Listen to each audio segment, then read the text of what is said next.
హే friends, so ఇవి చూసారా తులసి మొక్కలు కుండీలో పెంచాను అనమాట నేను. సో చాలా వస్తున్నాయి ఇక్కడైతే కుండీలో బేబీస్. సో నాకైతే పూజకైతే 2 చాలు కదా, అంటే ఇది కృష్ణ తులసి, ఇదేమో లక్ష్మీ తులసి. సో ఇంకా ఈ కుండీలో ఉన్నవన్నీ ఏం చేద్దాం అనుకుంటున్నా అంటే ఫ్రెండ్స్ అందరూ అడిగారనమాట.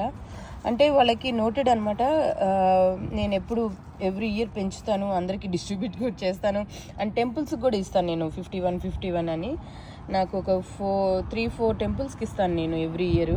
సో చూసారు కదా బేబీస్ నుంచి ఇగో చూడండి ఇట్లా కొంచెం గ్రో అయ్యాయి. ఇక్కడ కూడా కృష్ణ తులసి వస్తుంది అండ్ లక్ష్మీ తులసి కూడా వస్తుంది. సో నేనేం చేశాను అంటే ఇవి మన ఇంట్లో వేసుకోవడానికి అన్నట్టు ఉంచేశాను.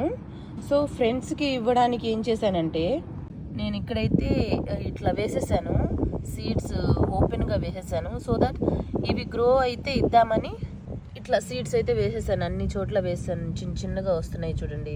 సో చూసారు కదా, నేను బేబీ ప్లాంట్స్ చూపించాను కదా, అవి ఇంత గ్రో అయ్యాయి అనమాట. సో గ్రో అయ్యాయని సపరేట్ చేశాను ఫ్రెండ్స్కి డిస్ట్రిబ్యూట్ చేయడానికి. కానీ ఇప్పుడు ఇవ్వట్లేదు, కొంచెం పెద్దగా అయ్యాక ఇద్దామని. మళ్ళీ వాళ్ళు ఎట్లా హ్యాండిల్ చేస్తారో, మళ్ళీ డెలికేట్ కదా ఇవి, మళ్ళీ అడుగుతారు వెళ్ళిపోతాయి అన్నప్పుడు నేనేం చేస్తున్నా దీంట్లో కొంచెం పెద్దగా పెంచి ఇద్దామని వీటిలో అయితే పెట్టున్నాను. చూడండి ఇంత అవ్వాలి, ఇంత అయితే మనం ఇవ్వడానికి బాగుంటుంది. వాళ్ళు వేరే పాట్లోకి ట్రాన్స్ఫర్ చేసుకుంటారు, లేకపోతే భూమిలోనే వేసుకోవచ్చు.